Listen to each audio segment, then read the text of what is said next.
Today, May 15th, 2025. And what's going on in Bitcoin and crypto markets? If you've noticed, the VEPs are running along as they always do, one day at a time, low time frame trading. If you look at the bigger picture, you can see that the assets, especially Bitcoin and others that are closely pegged to it, but also ETH and its assets that are pegged to it, all the ERC20 tokens, all the ETH-based NFT projects that are relevant, and Solana and all of its related projects and meme tokens, and even BNB and all those, and even XRP and Cardano. All the coins are in the National Digital Reserve of the U.S. I know some people think it's fake. It doesn't matter if you think it's real or not. It matters that a United States president, while president, issued executive orders, which is not law, but it's an executive order establishing a national digital currency reserve in the form of a Bitcoin digital reserve, or Bitcoin currency, reserve, and an altcoin reserve. And that means that the U.S. is basically saying we are going to acquire these assets. Whether you think that's real or not, it's still something that they've said and that they are in fact doing, that they're a significant portion of the way to hitting the goals by the very fact that they already have hundreds of thousands of Bitcoin, which have been obtained through seizures mostly, right, of forfeitures of assets, and when the government takes something from bad actors, etc. Remember that Tim Draper of Draper Associates, right, one of the early OG big time Bitcoin investors, bought like 40,000 Bitcoins or something huge like that back in the day, when they were like I think a grand a piece or something like that, which is, if you look at it today, is a hell of an investment. I'm sure by now they have many more Bitcoins than that, although they're not like MicroStrategy going out and posting every week how many Bitcoins they acquire. But yeah, Draper Associates has been long Bitcoin since many years, apparently. Hi there, I say hello to you. And yeah, what is the Bitcoin and Crypto SuperBoom? And why did I say in the title that the Bitcoin and Crypto SuperBoom is nigh? Well, the SuperBoom is what happens at the end of a lot of buy pressure.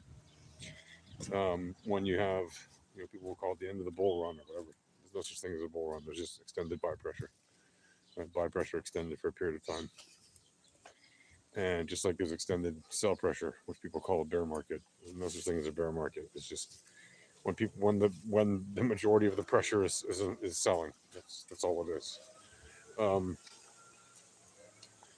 The super boom is usually that blow off top that you get at the end when it approaches dizzying heights and people think, oh, I can't go any higher, and then it does.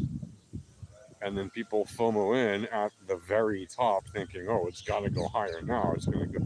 Now it's going to $1 million after it reaches whatever it is, 150 grand, 200 grand, a quarter, whatever it's going to reach, whatever that crazy number is. It's going to reach. It's going to reach it quickly at some point. All right, look at it on the VEPs. You'll see it'll pull probably a 3SD move on some time frame. A 99.7% outlier. And then when people think it can't go any higher, it will. And then when everybody FOMOs in, literally at the top, it will come down hard. And it will take all their liquidity. And the people that took profit at the top will be making bank. And the people that short the top will be making bank over bank. And it doesn't have to go to zero, obviously. Plenty of bubbles pop and come back down to a reasonable level. And they don't go to zero. They just go to a reasonable level. And then they inevitably start their climb again. Even if it takes a year or two or three or four or more to start doing that. In the case of Bitcoin, we tend to see, a few years up and then a year down. But that doesn't mean it's always going to be that way. That's just a random thing that's happened. easily be that it won't happen again. Hi, okay. I will come back. Oh, I'm glad you will come back. Good to see you. Right. But again, what makes these assets tradable? It's not looking at the big super cycles and thinking, oh, it's going to go to 250. If you're trading actively, then you don't really care about the super high time frame information, in the sense of the big picture does not paint how you trade on the day. On the day, you trade low time frames, you trade intraday. So you trade low time frames, right? You enter and you exit on the day. You don't try to swing trade an asset that could easily pop while you're sleeping and then crash while you're still sleeping, right? That's why you don't swing trade volatile assets. And God forbid you should trade assets in your sleep while you've got leverage on the line, because that will just get you wrecked at some point. Maybe you'll get lucky once or twice, maybe even 5 times, maybe 10 times, but eventually you'll get wrecked hard. And you don't want that to happen.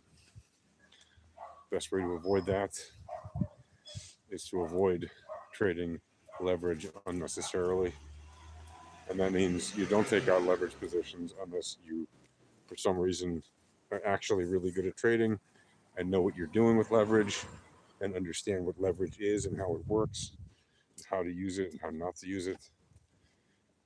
And you need to understand risk management and taking your profits early and often, limiting your loss, and not being emotionally attached to your trades, and using the leading information of the VEPs. Because if you don't have all that,